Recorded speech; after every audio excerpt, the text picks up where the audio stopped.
My name is Jasmine Williams, and at 32 years old, I thought I had secured my dream career at Maxwell Enterprises.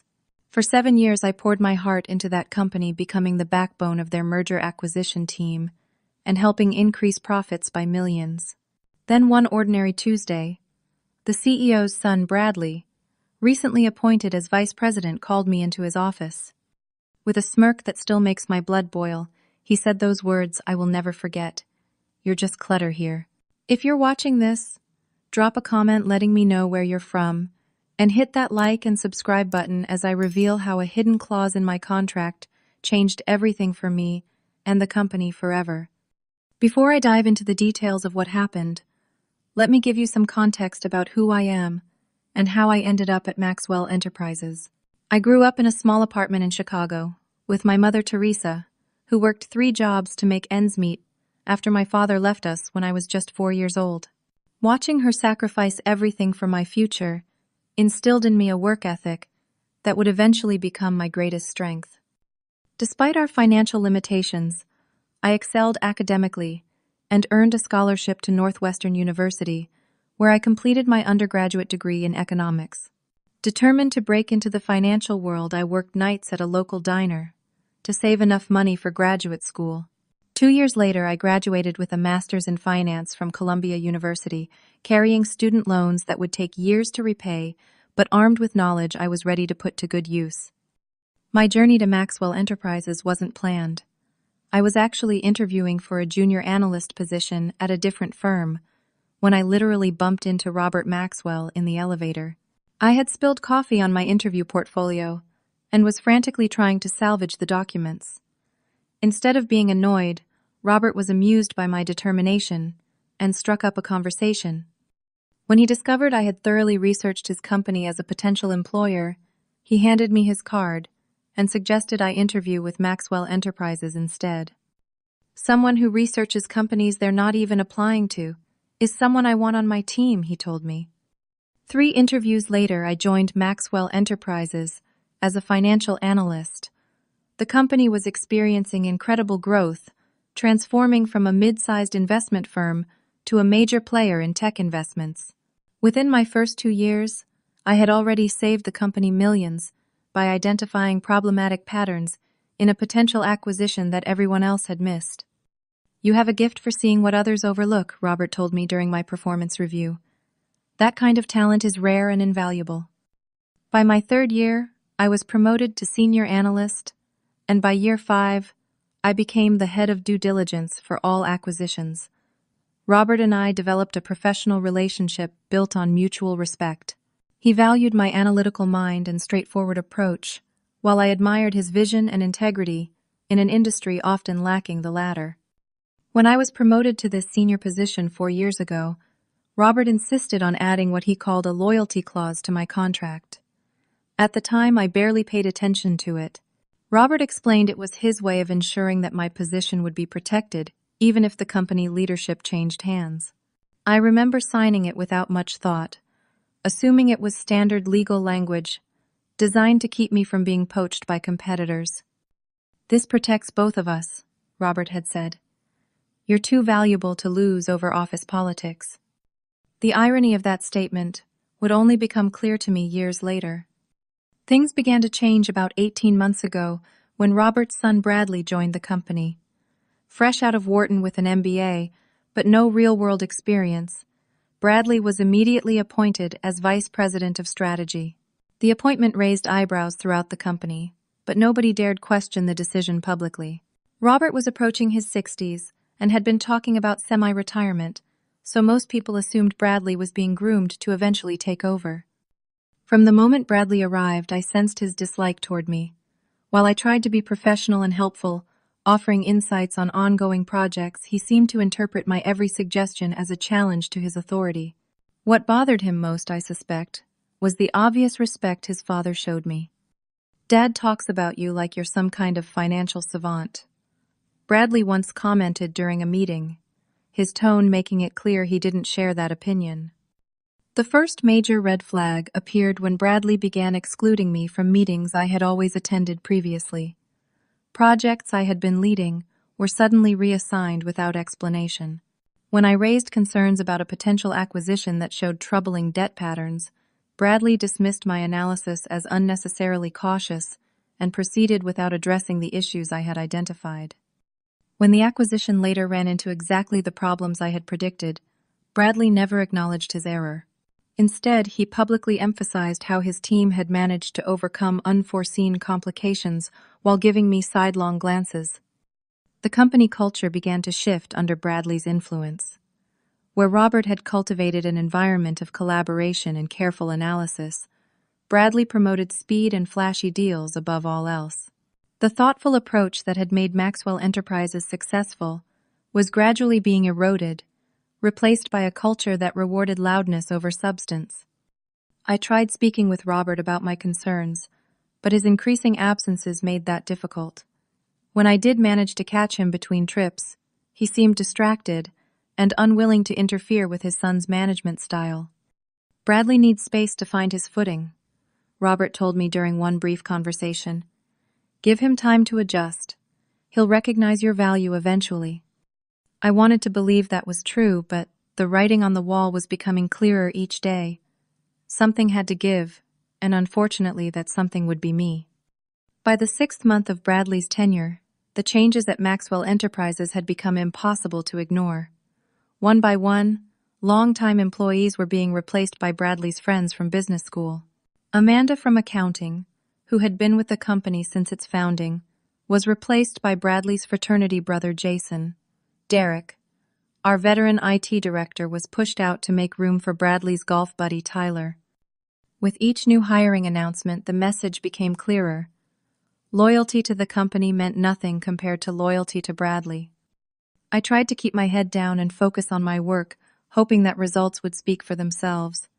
But it became increasingly difficult, as Bradley seemed determined to undermine me at every turn.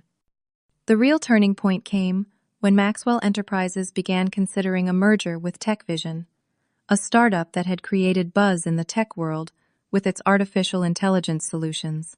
On paper, the company looked promising with impressive growth projections and a charismatic founder named Parker Williams, who had become a minor celebrity in tech circles. Bradley was personally championing the acquisition, talking about it constantly in meetings and press releases. This merger will revolutionize our portfolio, he announced during an all-hands meeting. TechVision represents the future, and Maxwell Enterprises will be leading that charge. As head of due diligence, I was assigned to review TechVision's financials before the deal was finalized. What I found immediately set off alarm bells. Their revenue numbers showed suspicious patterns that didn't align with their customer base. Their expenses seemed artificially low for a company of their size and scope. Most concerning was a series of shell companies that seemed to be cycling money back into TechVision's accounts, creating the illusion of growth where there might not be any. I compiled my findings into a comprehensive report and requested a meeting with Bradley to discuss my concerns. When we finally met, his body language made it clear he wasn't interested in what I had to say. These discrepancies could indicate serious financial manipulation, I explained, pointing to the charts I had prepared. At minimum, we need to extend our due diligence period and bring in forensic accountants. Bradley leaned back in his chair, not even bothering to look at my documentation. You're overthinking this, Jasmine. Parker explained all of this. These are just normal startup accounting practices. With all due respect, these are not normal practices, I insisted. The pattern suggests potential fraud. Bradley's face hardened. Are you suggesting I haven't done my homework on this deal? That I'm being duped? I'm suggesting we need to be thorough before committing to a $150 million acquisition. Your excessive caution is why we miss opportunities, he snapped. This is exactly the kind of risk-averse thinking that's holding this company back from truly innovative moves. Risk-averse isn't the same as due diligence, I countered. Your father built this company on careful analysis, not rushing into flashy deals. The moment I mentioned his father, I knew I had made a tactical error. Bradley's face flushed with anger. My father is semi-retired. I'm running things now, and I don't need constant reminders of how he would do things. He dismissed me from his office without even taking my report. That afternoon I tried calling Robert, but his assistant informed me he was on a 3-week cruise in the Mediterranean with limited communication access. The next day I noticed whispers stopping when I entered rooms. My assistant, Megan, who had always been friendly, seemed nervous around me. During lunch in the break room, she finally pulled me aside. "You need to watch your back," she whispered. "I overheard Bradley talking with Human Resources about restructuring your department. He specifically mentioned your position was being reconsidered." I thanked her for the warning, but I wasn't going to go down without a fight. I scheduled a meeting with the executive team to discuss the TechVision acquisition, hoping that presenting my concerns to a broader audience would force Bradley to address them. The meeting was scheduled for Thursday afternoon. I arrived early and set up my presentation, determined to make my case clearly and professionally. As executives filed in, I noticed several unfamiliar faces among them, more of Bradley's recent hires. Robert was still absent off somewhere in the Mediterranean. Bradley arrived last, looking surprised to see me at the front of the room. "I thought this was just a status update," he said. "We don't need a full presentation." "I believe we do," I replied, maintaining eye contact. "There are serious concerns about TechVision's financials that need to be addressed before we proceed." For the next 20 minutes I walked through my findings, pointing out discrepancies and red flags. As I spoke, I could see some of the veteran executives exchanging concerned glances. Even a few of Bradley's friends looked uncomfortable. When I finished, there was a moment of silence before Bradley stood up, his face a mask of controlled anger. "What Jasmine has presented represents her personal opinion, not the official position of our due diligence team," he said smoothly. "While I appreciate her thoroughness, I believe she's missing the forest for the trees. TechVision's innovative approach to business is precisely why traditional metrics might not capture their true value." He turned to me, his smile not reaching his eyes. "Jasmine has always been extraordinarily cautious, which served us well in a different era of this company. But we're entering a new phase now, one that requires vision and courage, rather than excessive fear of risk." I tried to interject. "This isn't about fear of risk. The numbers simply don't add up." Bradley spoke over me. "The problem, I think, is resistance to change. Some of our longer-tenured employees struggle to adapt to new paradigms." He looked directly at me. "Perhaps that's something we need to address going forward." The threat was unmistakable. Several executives averted their eyes, unwilling to get involved. The meeting ended with Bradley announcing that the TechVision acquisition would proceed as planned, with a final vote at the board meeting scheduled for the following month. As people filed out, I noticed how many avoided making eye contact with me. Only Sandra Johnson, one of the board members who had been with the company since its early days, stopped briefly by my side. "That took courage," she said quietly before walking away. In the days that followed, my isolation grew. Colleagues who had once sought my input now avoided me in hallways. I was removed from email chains relevant to my work. My team members were reassigned to other projects without explanation. It became clear that Bradley was systematically cutting me out of the company's operations. One Friday afternoon, I found my access to certain financial databases revoked. When I called IT to resolve what I assumed was a technical issue, the new IT director, Tyler, awkwardly informed me that access restrictions had been implemented at the direction of senior leadership. That weekend, I sat in my apartment staring at the skyline of Chicago, trying to decide what to do. I had invested 7 years of my life in Maxwell Enterprises. I had believed in the company's mission and values, but those values were changing, and it seemed my days were numbered regardless of what I did next. I decided that if I was going to go down, I would go down, standing for what I knew was right. On Monday morning, I would make one final attempt to protect the company from what I increasingly suspected was a fraudulent acquisition. I had no idea that Monday would bring a confrontation far sooner and more brutal than I had anticipated. Monday morning arrived with a crisp autumn chill in the air. I had spent the weekend preparing additional documentation about TechVision's questionable finances, even uncovering connections between Parker Williams and several previously failed startups with similar patterns of financial presence. Manipulation. I felt prepared for whatever the week might bring, but as it turned out, I wasn't. The first sign that something was wrong came when I tried to enter the building. My security badge, which had worked faithfully for 7 years, triggered a red light instead of the usual green. The security guard, Luis, who normally greeted me by name, looked uncomfortable. "I'm sorry, Miss Williams. Your badge isn't active in the system. There must be some mistake," I said, confused. "Can you call upstairs?" Luis made a call while I waited, increasingly aware of the line forming behind me. After a brief conversation, he looked at me with pity. "Human Resources says you're expected upstairs. They'll provide a temporary visitor badge." My stomach dropped. Being issued a visitor badge to a building I had entered as an employee for 7 years was not a good sign. Still, I maintained my composure, as Luis handed me the visitor badge and directed me to the executive floor. When the elevator doors opened on the 35th floor, I found Hannah Parker from Human Resources waiting for me. Hannah had always been friendly, but today her face was a professional mask. "Good morning, Jasmine," she said, her voice deliberately neutral. "If you'll follow me, please." Instead of leading me to the Human Resources department, Hannah escorted me to Bradley's corner office. She knocked once, before opening the door. Bradley sat behind his massive desk, signature smirk already in place. The morning sunlight streamed through the floor-to-ceiling windows behind him, creating a silhouette effect that I'm sure he had calculated. A box containing what I recognized as my personal items from my desk sat on a chair near the door. "Take a seat, Jasmine," Bradley said, gesturing to the chair across from his desk. "I prefer to stand," I replied, determined not to give him the satisfaction of looking down at me. Bradley shrugged. "Suit yourself. This won't take long anyway." He made a show of opening a folder in front of him. "As you may have guessed, your position at Maxwell Enterprises is being terminated effective immediately." Even though I had suspected this was coming, hearing the words still felt like a physical blow. 7 years of dedication, dismissed in a single sentence.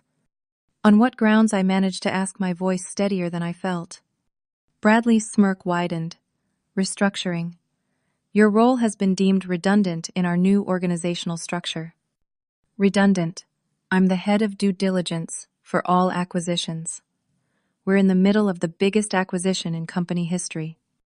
"And that acquisition is proceeding smoothly without your unnecessary interference," Bradley countered. "Let's be honest, Jasmine. You're just clutter here." His eyes gleamed with satisfaction as he delivered the line. "Dad might have had a soft spot for you, but this is my company now."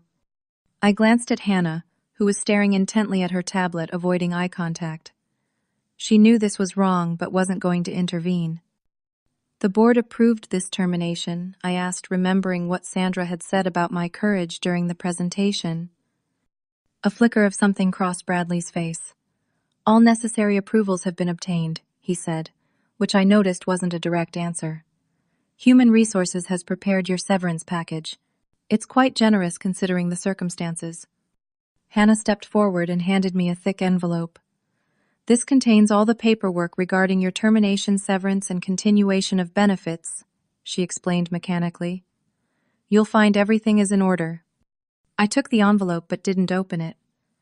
"I'd like to collect my personal items and say goodbye to my team." Bradley shook his head. "That won't be necessary. Your personal effects have already been packed." He nodded toward the box by the door. "As for goodbyes, we find they tend to disrupt productivity. A company-wide email announcing your departure will be sent this afternoon." "You're not even going to let me say goodbye?" I asked, disbelief coloring my voice. "Security will escort you to the lobby," Bradley continued, as if I hadn't spoken. "Your final paycheck will be deposited according to the regular schedule, and of course your non-disclosure agreement remains in effect." He stood up, making it clear the conversation was over. "I wish you the best in your future endeavors, Jasmine." The insincerity of his words made my skin crawl, but I refused to give him the satisfaction of seeing me lose composure.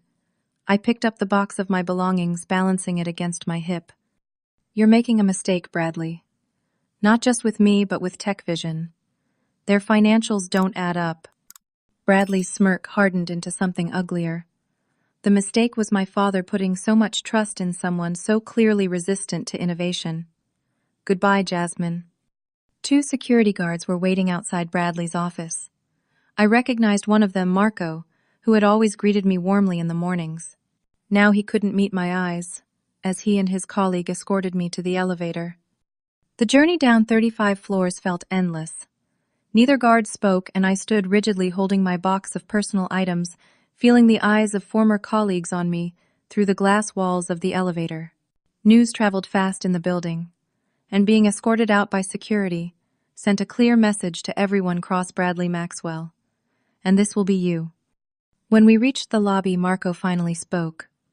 I'm sorry about this, Miss Williams. It isn't right. I managed a small smile. Thank you, Marco. Take care of yourself. The walk across the lobby past the security desk where Luis watched with sympathy through the revolving doors and into the bright morning sunlight felt surreal.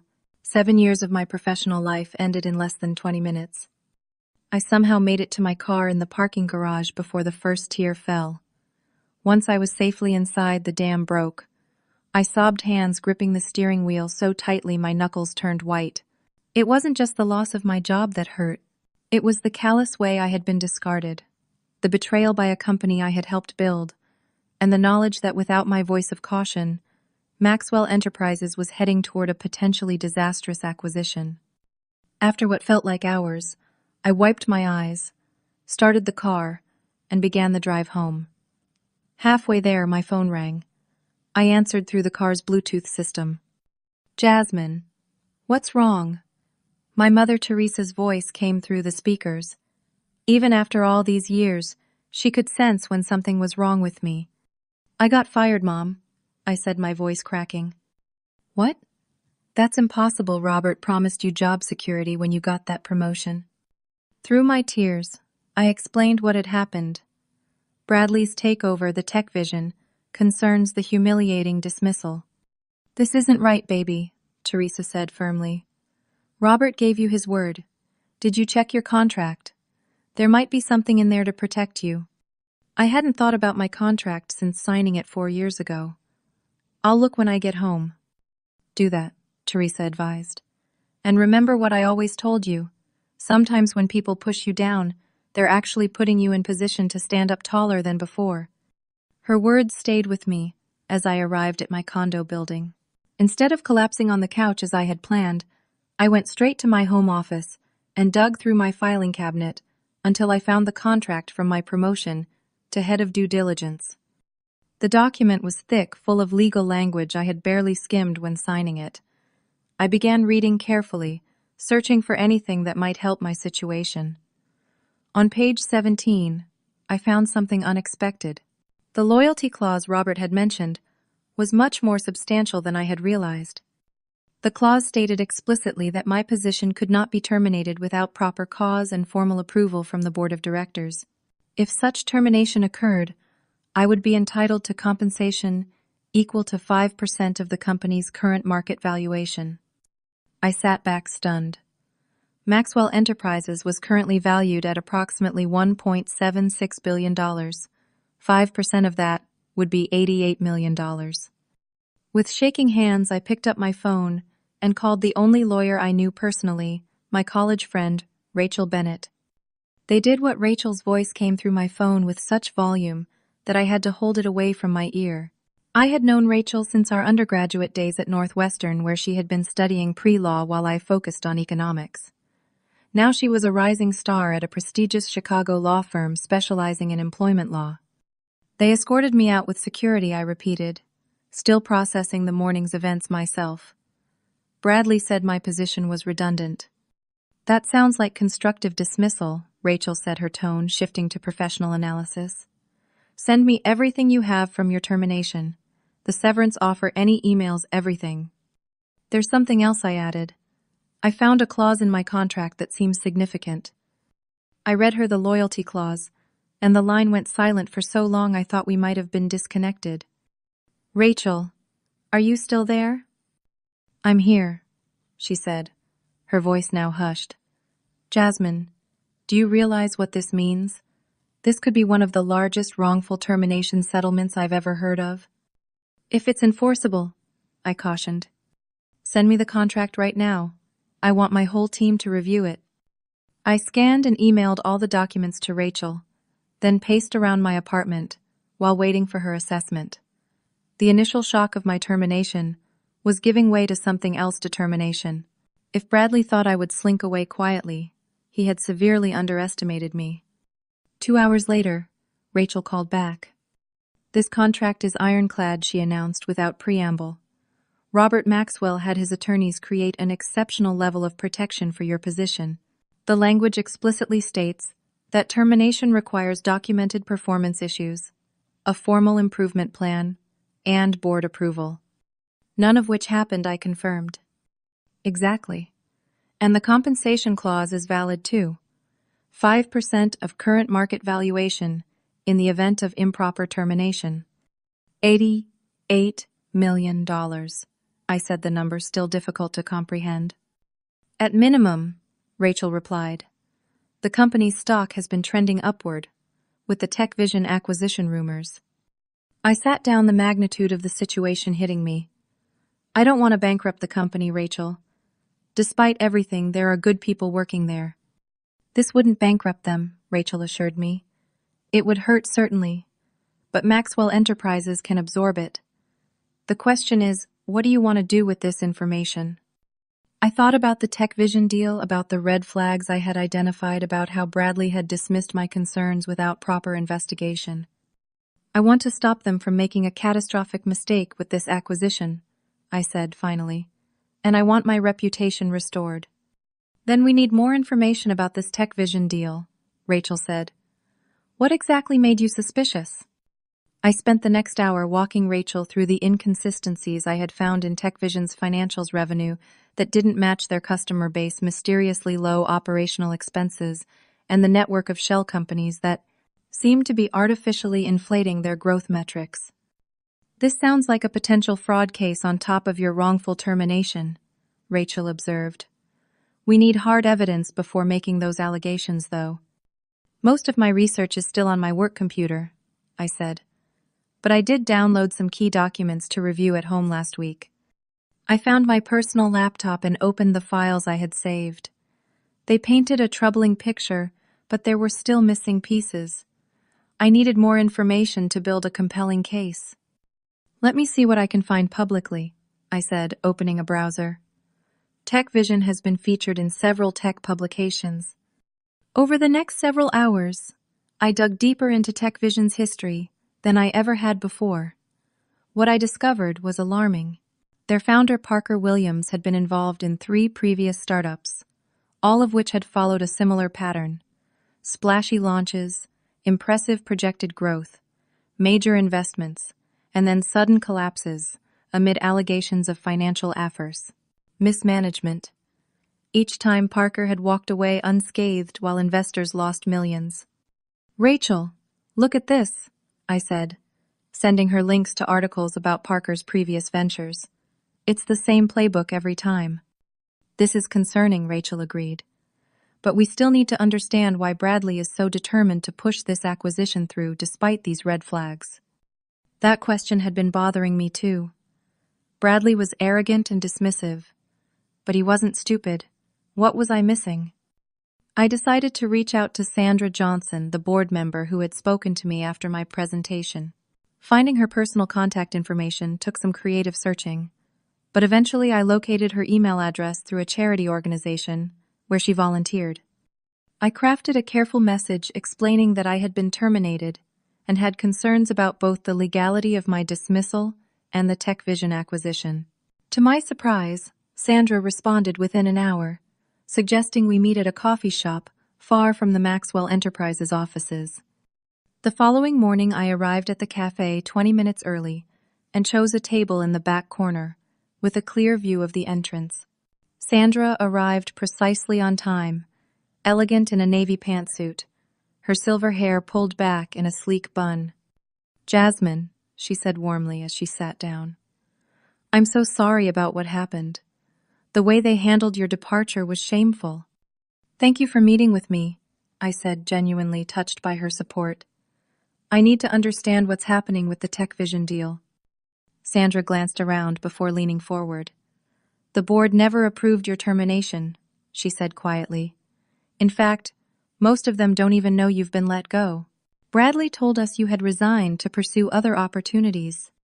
This revelation shouldn't have surprised me, but it still did. That's absolutely false. I was escorted out by security. I suspected as much, Sandra nodded. Robert would never have allowed that to happen to you. Unfortunately, he's been increasingly absent, giving Bradley significant latitude. What about the Tech Vision acquisition? Has the board thoroughly reviewed their financials? Sandra sighed. Bradley has been controlling the flow of information. The materials presented to the board paint Tech Vision as a unicorn opportunity that will revolutionize our portfolio. Any concerns have been minimized or attributed to outdated analysis methods. There's something else going on, I said, sharing my recent discoveries about Parker Williams's history. I think Tech Vision may be significantly overvalued, possibly fraudulently so. Sandra looked troubled. The final vote is scheduled for next week's board meeting. If what you're saying is true, we could be walking into a disaster. There's more, I admitted and explained the loyalty clause in my contract. Sandra's eyes widened as I described the potential $88 million liability. Robert always did think several steps ahead, she murmured. He must have anticipated something like this might happen eventually. The question is, what do we do with this information, I asked. Sandra considered for a moment. The board meeting is scheduled for next Friday. All major stakeholders will be present, including Robert, who's flying back specifically for the Tech Vision vote. She met my gaze directly. I think it's time Bradley faces the consequences of his actions, don't you? Together we formulated a plan. Sandra would ensure I had access to the building for the board meeting. Rachel would prepare a legal presentation regarding my contract violation, and I would compile all my evidence about Tech Vision into an irrefutable case. As I left the coffee shop, I felt something I hadn't experienced since being fired hope. Bradley had underestimated me, treating me as an obstacle to be removed rather than a professional worthy of respect. That mistake was about to cost him dearly. Over the next week, I worked tirelessly coordinating with Rachel to prepare our strategy. We decided that we wouldn't immediately demand the full $88 million. That would be our leverage, but our primary goal was to protect Maxwell Enterprises from the Tech Vision fraud and to restore my professional reputation. The night before the board meeting, I barely slept, rehearsing what I would say, anticipating Bradley's counterarguments, and steeling myself for what would undoubtedly be an intense confrontation. By morning, I was exhausted but resolved. Today would determine not just my future, but potentially the future of Maxwell Enterprises itself. Friday morning dawned clear and bright, a beautiful October day that belied the storm I was about to unleash. I dressed carefully in my most professional outfit, a charcoal gray suit that had always given me confidence during important presentations. Rachel arrived at my condo at 8:30, looking every inch the high-powered attorney, in a tailored black suit, carrying a leather portfolio containing all our documentation. "Ready for this?" she asked as we rode the elevator down to the lobby. "As ready as I'll ever be," I replied, smoothing invisible wrinkles from my jacket. We took Rachel's car to the Maxwell Enterprises building, arriving 15 minutes before the scheduled start of the board meeting. My heart raced as we approached the familiar glass and steel structure where I had spent so many years of my career.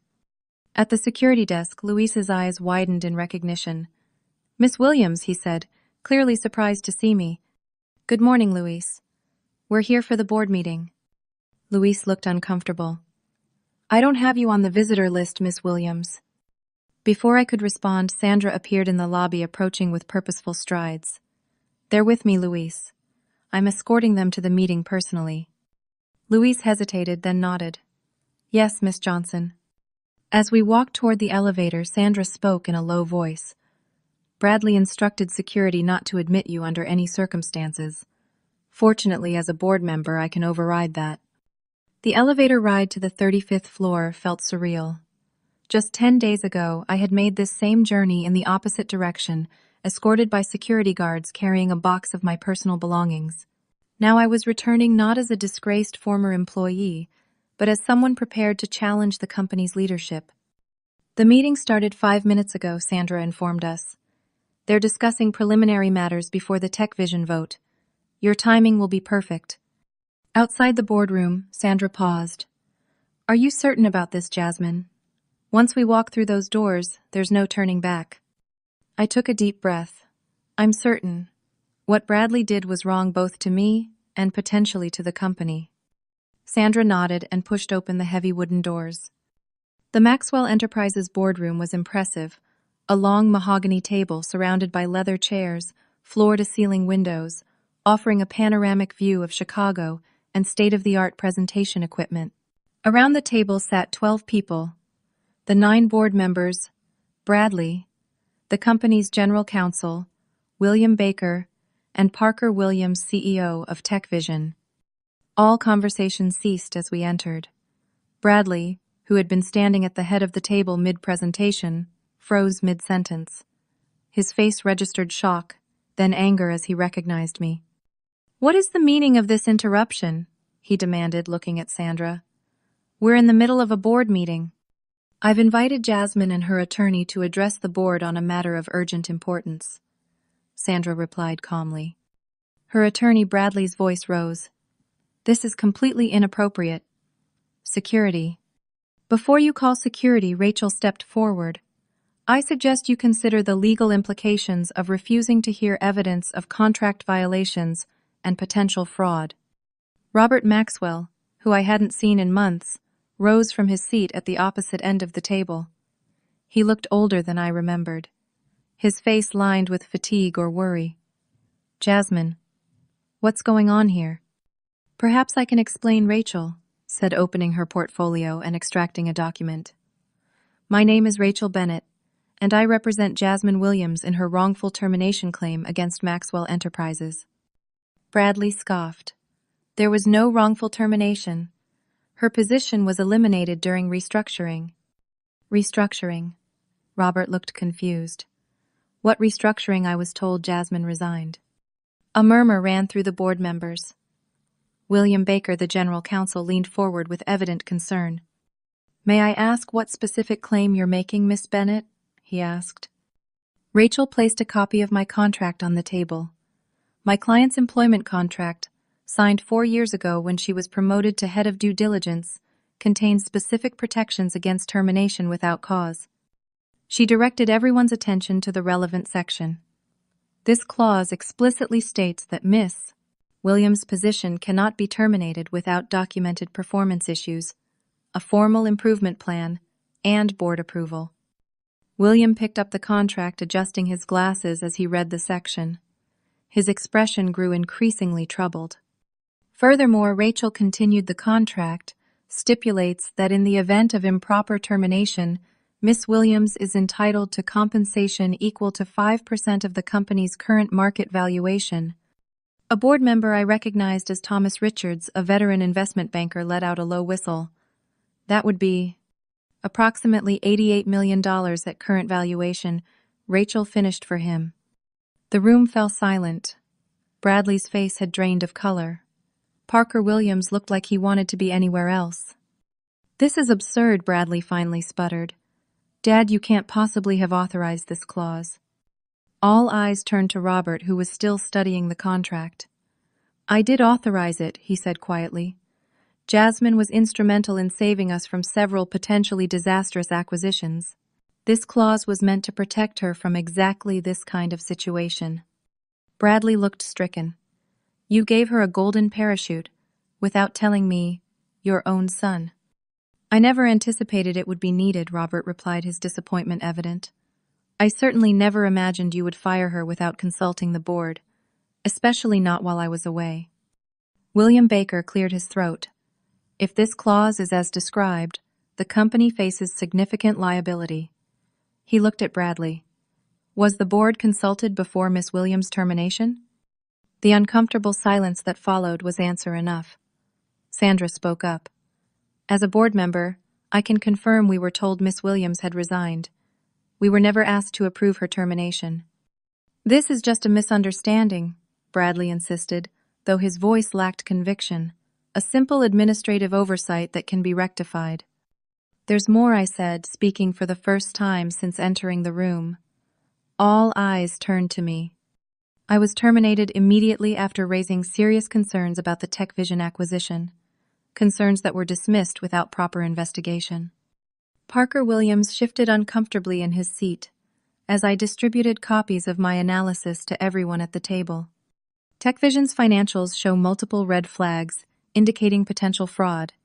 I explained, walking them through the discrepancies I had identified, the mismatched revenue figures, the artificially low expenses, and the network of shell companies. Furthermore, I continued, this isn't the first time Parker Williams has been involved in such a situation.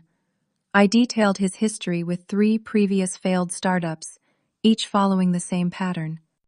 As the board members reviewed my documentation, their expressions grew increasingly alarmed. Parker Williams stood abruptly. This is slander.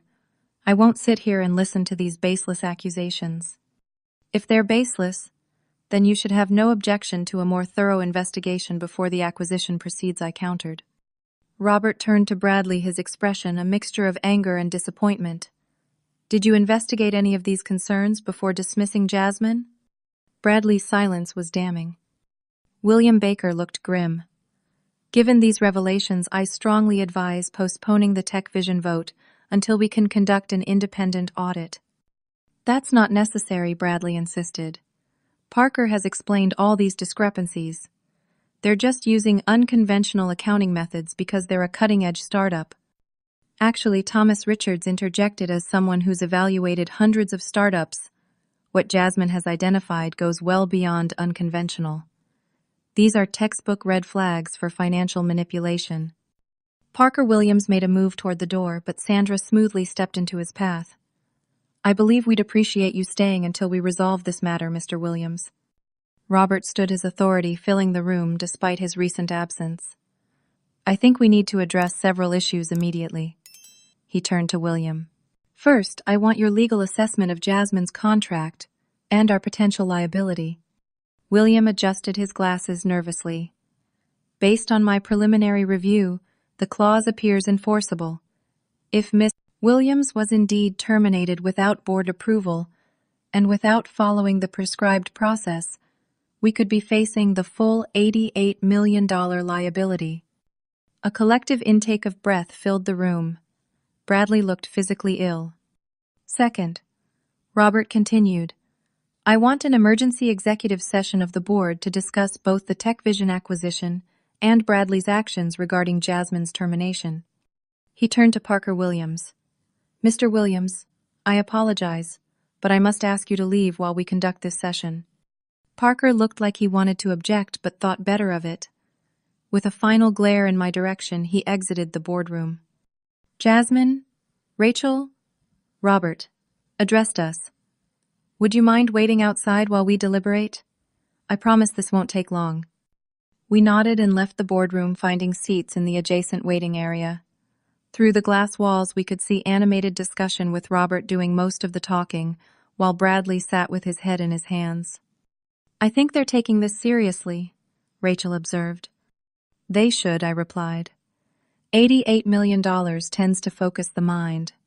The waiting area outside the boardroom had become painfully familiar over the past 45 minutes.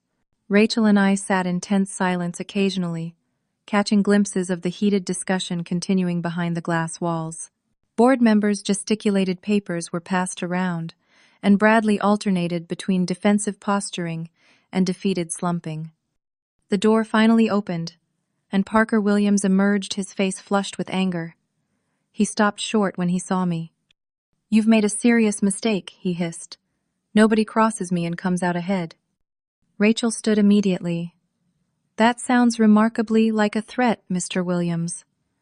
Would you care to clarify for the record? Parker's jaw tightened, but he said nothing further, storming toward the elevator instead. Moments later, Bradley appeared in the doorway, his usual confidence noticeably absent. The board is taking a brief recess, he announced stiffly. They've asked to speak with you separately, Jasmine. I exchanged glances with Rachel, who nodded encouragingly. I'll be right here, she assured me. As Bradley and I walked toward a small conference room, an uncomfortable silence stretched between us. Finally, he spoke in a low voice. You've really done it now, he said. Are you happy? You might have just tanked a deal that could have transformed this company. A fraudulent deal that could have destroyed this company. I corrected him. That's what you're not seeing, Bradley. I never wanted to harm Maxwell Enterprises. I've always tried to protect it even from its own leadership when necessary. How noble, he sneered, but the effect was diminished by the visible anxiety in his expression. So what's your endgame here? The 88 million? That was never my primary goal, I said, honestly. I wanted the truth to come out both about my termination and about TechVision. We reached the conference room where Bradley gestured for me to enter. Well, congratulations. You've certainly accomplished that. With that parting shot, he left me alone in the room. A few minutes later, Robert entered looking tired but resolute. He sat across from me, studying my face before speaking. First, let me apologize, Jasmine. What happened to you was unacceptable and completely contrary to the values I've tried to instill in this company. Thank you, I said, genuinely appreciating his acknowledgement. The board is still deliberating, but I wanted to speak with you privately first. Robert folded his hands on the table. Your analysis of TechVision was spot on. We've already contacted forensic accountants to begin a thorough investigation, and based on their preliminary findings, we've suspended all acquisition talks. Relief washed over me. That's good to hear. As for your termination, Robert continued, there's no question it violated both company policy and your specific contract terms. The board recognizes our liability. He leaned forward. However, before we proceed with formal decisions, I wanted to ask, what outcome are you hoping for? Jasmine. I had given this question considerable thought over the past week. I don't want to damage the company, Robert. Despite everything that's happened, I still care about Maxwell Enterprises and the people who work there. I know you do, Robert said, with a sad smile. That's part of why this situation is so troubling. What I want is accountability, I continued. Bradley needs to face consequences for his actions both toward me and in pushing the TechVision deal despite clear warning signs. Robert nodded slowly. That's already being addressed. And the $88 million question? I took a deep breath. I don't need the full amount. What I want is recognition of the wrong that was done, appropriate compensation for the damage to my career, and structural changes to prevent something like this from happening again. Robert looked relieved but curious. What kind of structural changes? Better oversight of executive decisions, more transparent due diligence processes, and protection for employees who raise legitimate concerns about company actions. Those are reasonable requests, Robert acknowledged, and specific compensation. I'll leave that to the negotiations between Rachel and your legal team, I said. But I'm more interested in finding a path forward than in punishing the company. Robert stood and extended his hand. Thank you for your candor, Jasmine. I think we can find a resolution that serves justice without harming the company you've helped build. When we returned to the boardroom, all eyes turned to us. Rachel gave me a questioning look, and I nodded reassuringly. The board has reached several preliminary decisions, Robert announced, taking his place at the head of the table. First, the TechVision acquisition is officially on hold pending a full investigation. Based on Jasmine's analysis and our initial verification, we believe there are significant misrepresentations in their financial reporting. Bradley started to object, but Robert silenced him with a look. Second, regarding Jasmine's termination, the board acknowledges that proper procedures were not followed and that her contract terms were violated. William Baker, the general counsel, spoke up. We propose entering into settlement negotiations immediately to resolve this matter without protracted litigation. Rachel nodded. My client is open to good faith negotiations. Third, Robert continued, effective immediately. Bradley Maxwell is suspended from his duties as Vice President of Strategy pending a full review of his actions regarding both Jasmine's termination and the TechVision acquisition. Bradley's face reddened. Dad, you can't be serious. This is our company. This is my company, Robert corrected firmly. A company built on integrity and careful stewardship principles you seem to have forgotten.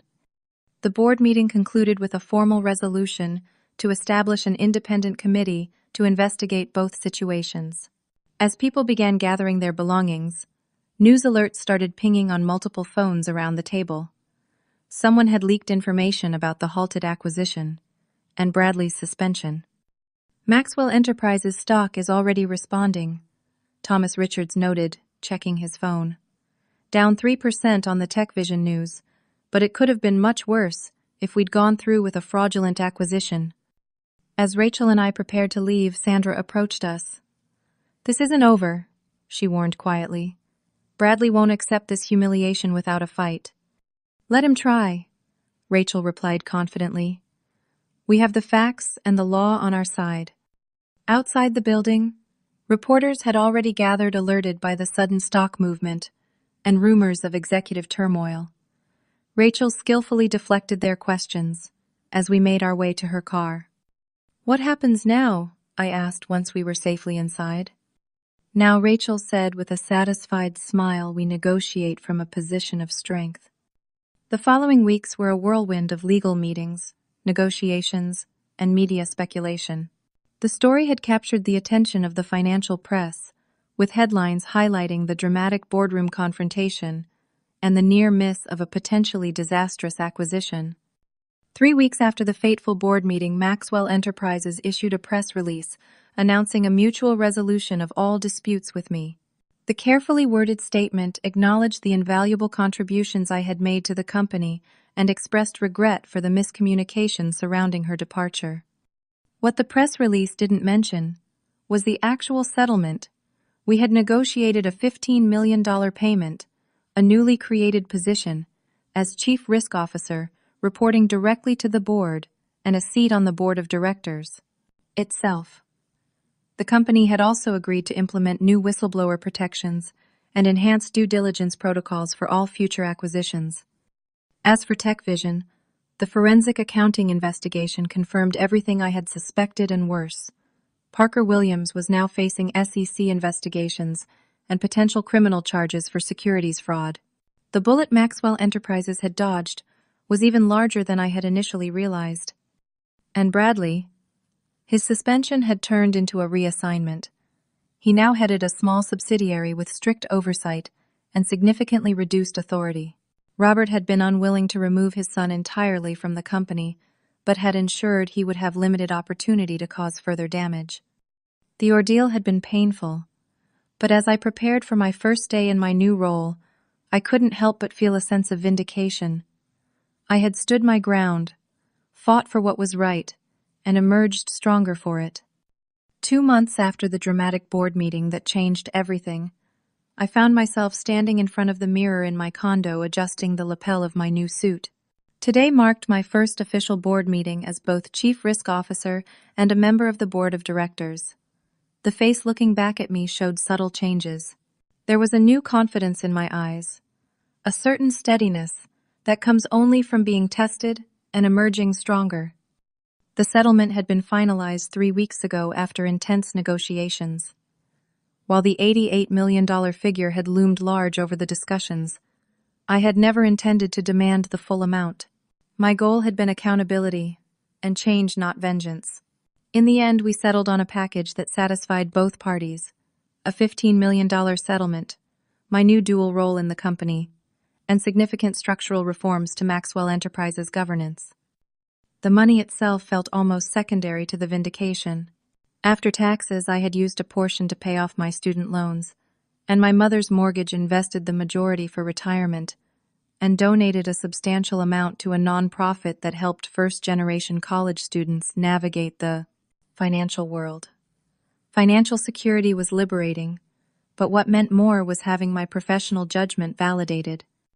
As I drove to the Maxwell Enterprises headquarters, I reflected on the whirlwind of changes that had occurred since that confrontation. the TechVision deal had ultimately been completely restructured. Once our forensic accountants exposed the financial manipulation, Parker Williams had been forced out by TechVision's board. Under new leadership and with a much more realistic valuation, we had acquired a 40% stake in the company, rather than purchasing it outright. The technology was indeed promising. It had simply been buried under layers of financial deception and hype. Walking into the building felt different now. Luis at security greeted me with a warm smile and a respectful, "Good morning, Director Williams." The elevator ride to the executive floor no longer filled me with anxiety, but with purpose. I had earned my place here not just once, but twice. The boardroom was already half full when I arrived. Sandra Johnson waved me over to the seat beside her. "Ready for your first meeting on this side of the table?" she asked. "As ready as I'll ever be," I replied, setting down my portfolio. Robert Maxwell arrived a few minutes later, nodding in my direction with what seemed like genuine approval. Our relationship had evolved into something new, not the former mentor divided by protege dynamic, but a more equal partnership based on mutual respect.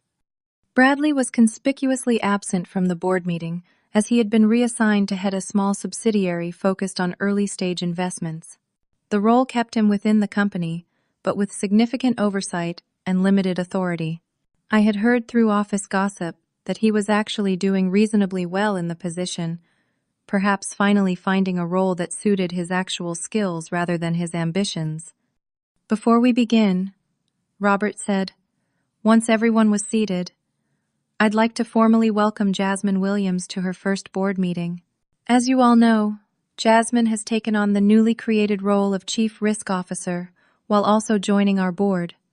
Her experience and insight will be invaluable as we navigate the challenges ahead."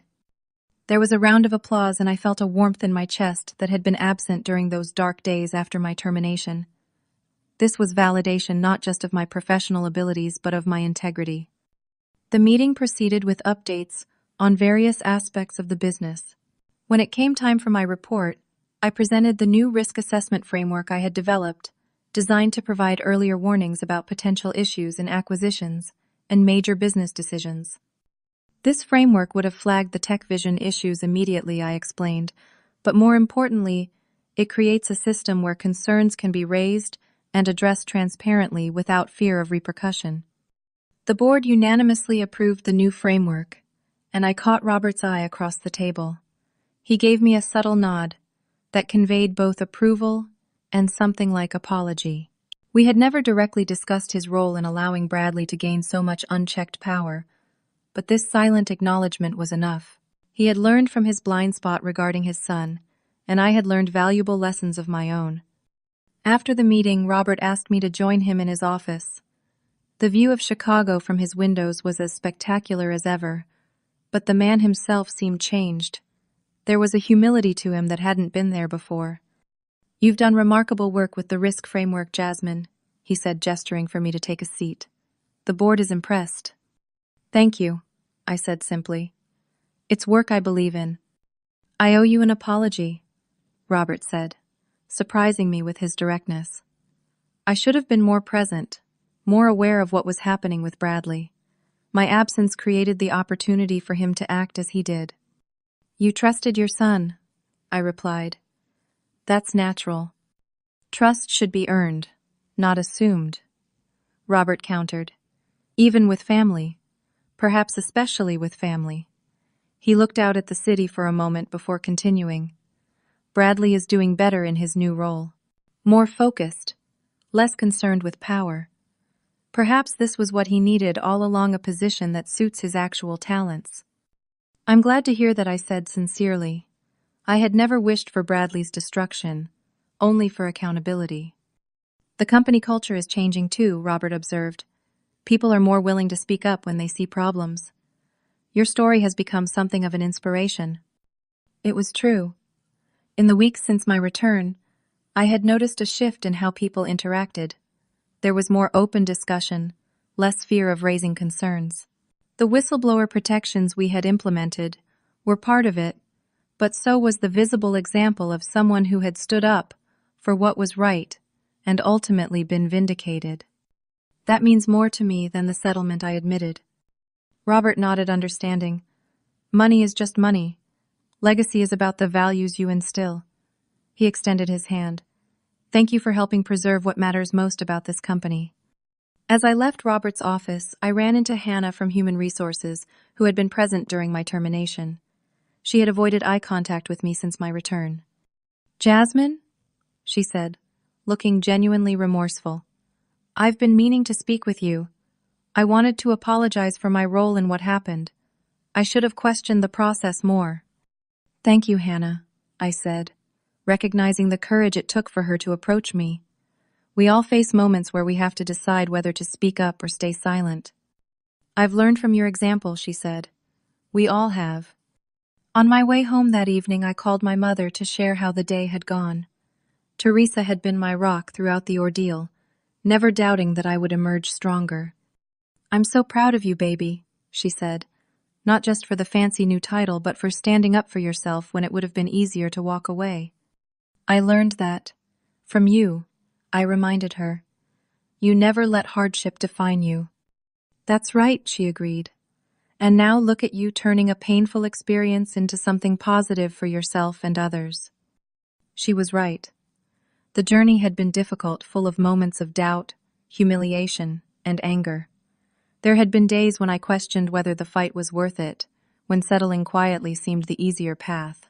But standing firm had led to an outcome I could never have anticipated, not just personal vindication, but systemic change. The healing hadn't happened overnight. For weeks after my termination, I had struggled with anger and a sense of betrayal. The humiliation of being escorted from the building had left emotional scars that took time to fade. But gradually, as I channeled those feelings into productive action, I found myself moving past the bitterness towards something more constructive. My new role allowed me to implement changes that would benefit not just myself, but everyone at Maxwell Enterprises. The risk assessment framework, the whistleblower protections, the more transparent governance these were, my true legacy, far more significant than the settlement amount. As I arrived home and kicked off my heels, I thought about how sometimes our greatest setbacks can become our most powerful opportunities. Bradley had fired me thinking he was eliminating an obstacle, never imagining he was actually setting in motion events that would transform both our lives and the company itself. There's a freedom that comes from being underestimated. When people don't see your full value, they don't anticipate your full strength. Bradley had seen me as just clutter, a dismissible inconvenience, not recognizing that I had built myself from far more substantial material than he realized. The contract clause had been the leverage, but my true power had come from something more fundamental, the courage to stand up for what was right, even when standing alone. That was the lesson I hoped others would take from my story.